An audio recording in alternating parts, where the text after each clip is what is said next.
Eu sou Flávio Gaudêncio, psicólogo clínico, e eu gostaria de refletir sobre a questão do profissional de saúde mental, analista, psicoterapeuta, psicólogo e o seu cuidado.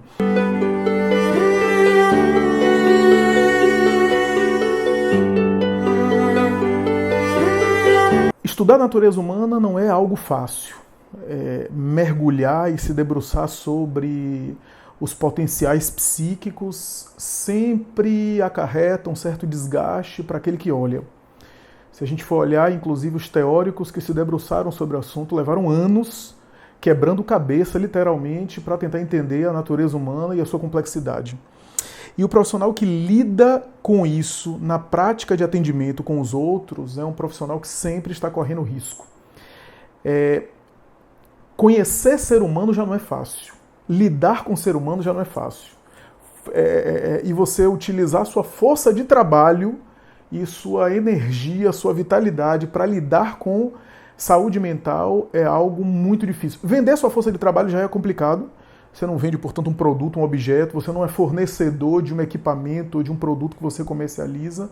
Na verdade, a sua bagagem, as suas condições é que estão à venda entre aspas, claro. No caso do profissional de saúde mental, do terapeuta, do psiquiatra, do psicólogo, e não é à toa que profissionais dessa área, ao lado de professores e de policiais, adoeçam tanto. Lidando com o ser humano, eles lidam com aquilo que o ser humano tem de mais sombrio, digamos assim. Aquilo que o ser humano tem, digamos assim, e que não aparece de maneira geral no ritual social, no jogo da sociabilidade humana, né? na interação geral que o ser humano estabelece aí, no senso comum, na sociedade civil de modo geral. Então a gente tem, nesse sentido, o terapeuta, o profissional de saúde mental está com uma lupa olhando para aquilo que tem de mais íntimo nas criaturas humanas com as quais eles lidam. E isso é muito delicado, porque da mesma forma que ele consegue olhar de mais de perto e conviver de mais de perto com potenciais muito bonitos, ele também olha aquilo que normalmente passa oculto das relações interpessoais de um modo geral. Ou seja, aquilo que tem de mais doloroso, aquilo que tem de mais desgastante, aquilo que tem mais sombrio, aquilo que o ser humano tem vergonha às vezes de falar, inclusive para ele mesmo. O profissional lida com isso o tempo todo e acompanha isso recorrentemente. Não é à toa que a gente vê psiquiatras, psicólogos e psicanalistas adoecendo, desenvolvendo alguns sintomas, alguns graves inclusive. Não é à toa que há um risco muito grande do profissional dessa área. E a gente tem exemplos na mídia, pessoas inclusive conhecidas da cultura. Eu conheço, não vou citar nomes, mas a gente tem psicanalistas e psicoterapeutas célebres, escritores de livro, que quando a gente vai ver as entrevistas deles, eles são céticos em relação ao ser humano, eles são desesperançosos em relação à pessoa humana, eles simplesmente tendem a pensar o ser humano como alguém que tem alguns potenciais interessantes, mas que de um modo geral o ser humano não é tão bonito assim como o romantismo do senso comum tenta pintá-lo. Essa mais ou menos é a ideia, e não é algo tão surreal a gente pensar o que leva essas pessoas a desenvolverem esse tipo de entendimento, esse tipo de trato com a humanidade, ao ficar confinados em uma sala, como essa aqui, atendendo pessoas o tempo todo e lidando com aquilo que é de mais sombrio da natureza humana, aquilo que é de mais difícil, aquilo que o ser humano tem dificuldade, inclusive, de admitir para si mesmo. Isso compele o profissional a uma tendência, inclusive, à paranoia, a uma tendência a ser sempre desconfiado da humanidade, das pessoas de um modo geral. O olhar clínico a semelhança de um dentista que, quando olha para a gente, já olha para os dentes, porque está acostumado a lidar com isso. O olhar clínico de olhar e aí também há o perigo de psicologizar demais, de sair do consultório e continuar com a lente de análise, de avaliação psicológica, o que é terrível, já é algo preocupante. Se você conhece algum psicólogo que em roda de família ou em momento recreativo de entretenimento, no churrasco do sábado, ele fica tentando fazer análise psicológica dos outros, esse psicólogo não está bem. Já é algo que precisa aí de atenção, até porque esse tipo de avaliação psicológica é algo que cansa. Pensar e avaliar e levantar hipóteses, já que as ciências do comportamento são, de maneira geral, especulativas, né, e dedutivas, portanto exigem exercício mental, não é algo de laboratorial, né, como produção automática de fenômenos e de reações, como é o caso, por exemplo, da química, só para me utilizar de um exemplo. No caso das ciências psíquicas, todas elas são baseadas em observações e em deduções, em especulações, em hipóteses que cansam muito, cansam muito.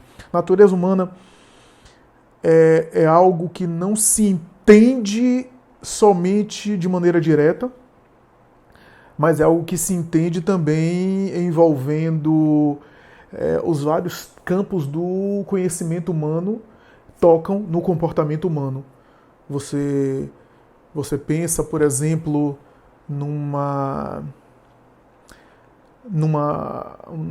condição de saúde, por exemplo, que manifesta um comportamento, e aí a gente tem, por exemplo, a bioquímica cerebral, a gente tem, por exemplo, a dosagem de uma medicação, a gente já está no terreno da química, a gente tem, por exemplo, a neurofisiologia do paciente, a gente já está no terreno da fisiologia, aí você tem aspectos biológicos, aí você tem aspectos culturais, aí você tem aspectos políticos. Isso tudo permeia, está o tempo todo atravessando, digamos assim, o comportamento humano, e o comportamento humano também, porque é uma via de mão dupla, também influencia e afeta esses modos, esses sistemas. Então, o profissional, além de estar lidando com isso tudo e estar estudando e compreendendo essas coisas todas, está o tempo todo atuando diretamente com demandas, com sofrimento e com aquilo, repito, aquilo que é de mais obscuro, aquilo que normalmente não é revelado, aquilo que não aparece costumeiramente e as motivações que estão por detrás de determinados comportamentos e motivações nem sempre interessantes. Então, se esse profissional não se cuida, se esse profissional não está se avaliando, logo logo ele fecha as portas do consultório, logo logo ele tira licença, se é um profissional que trabalha numa empresa, logo logo ele está afastado. Então é muito comum, em algumas empresas é até um motivo de piada, né? Os funcionários da empresa vão buscar, por exemplo, o psiquiatra da empresa, por exemplo, e o psiquiatra foi afastado por conta de saúde mental em atestado, porque já não aguenta mais, já está saturado, já está em desgaste, lidando o tempo todo com saúde mental. Então, saúde mental é algo complexo, lidar com isso não é fácil, e a tendência, repito, é o sujeito que é ator desse cenário se tornar um pouco descrente do ser humano e sempre olhar o ser humano pelo viés pessimista, cético e desesperançoso. Portanto, não é à toa que em algum nível a ideia da análise, como por exemplo a psicoterapia ser uma paranoia dirigida, como dizia Lacan, paranoia dirigida pelo próprio terapeuta, ilustra um pouco isso, né? Porque o terapeuta está lidando com as encrencas e as angústias do sujeito que ele atende de uma maneira onde ele está observando aquilo, né? Lidando o tempo todo com isso na posição de espectador que ao mesmo tempo participa e contribui e acompanha tudo isso, né? Então, o que eu quero dizer é que está um glamour, e hoje nós temos um glamour em torno de profissionais que lidam com desenvolvimento pessoal, com autoconhecimento, com saúde mental, Mas a verdade é que um trabalho bem feito nessa área é um trabalho que exige. A não ser que você veja esses profissionais aí que muitas vezes estão utilizando o atendimento de uma forma, mas com práticas que são práticas não necessariamente consistentes e práticas cujo efeito terapêutico pode acontecer por algo sugestivo, porque o paciente está se cuidando e de alguma forma se sente bem, e que eles próprios não se implicam no processo e ao mesmo tempo não exigem nada deles. Nesse caso, o profissional fica numa situação de conforto muito grande porque ele não se vai. Mas uma psicoterapia e uma terapia bem feita, e quando eu falo psicoterapia aqui eu estou abrangendo não apenas as terapias psicológicas, qualquer terapêutica que envolve escuta clínica, que envolve lidar com quadros de saúde mental, são terapêuticas que vão exigir do próprio profissional, que vão exigir muito dele, o envolvimento dele, a atenção, a escuta e a colaboração o tempo todo. É diferente do modelo médico. Análise, prescrição de medicação e de exames, e o meu papel como médico, como agente de saúde, está feito naquele momento. Estou falando, claro, a grosso modo, estereótipo de determinadas funções da medicina. Estou dizendo que tudo também é assim, não. Sei que tem a humanização da medicina, não quero também ser reducionista. Mas, de maneira geral, o modelo médico tem aquele limite natural prescrito pelo modus operandi do médico.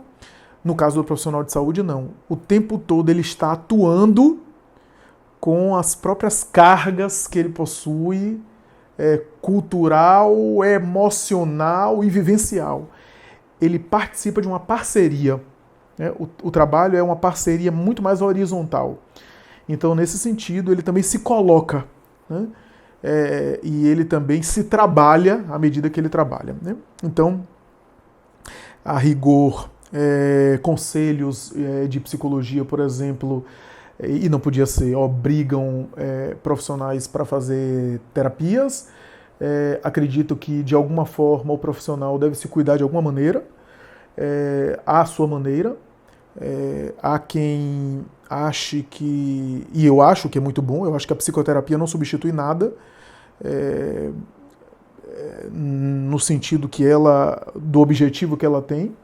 Acho que a psicoterapia é excepcional nesse sentido, ela respeita todas as técnicas e todas as coisas que podem ser utilizadas, mas a psicoterapia tem o seu lugar. Há quem revele que não tem características de personalidade para a psicoterapia e fazem outros tipos de terapêutica. Muito bem, eu não vou entrar no mérito, aí seria assunto até para outro vídeo. Há quem ache que todos devam fazer, há quem ache que não. Jung tem até uma abordagem nesse sentido. Mas, inevitavelmente, o profissional tem que estar se cuidando. Tem que estar o tempo todo se cuidando, se reavaliando, recarregando as baterias. Do contrário, ele não suporta um tempo razoável e, depois de certo período, ele está não apenas com desgaste, saturado, mas também internalizando sintomas do conjunto de histórias e de caldo psíquico que ele tem lidado durante anos e anos e anos.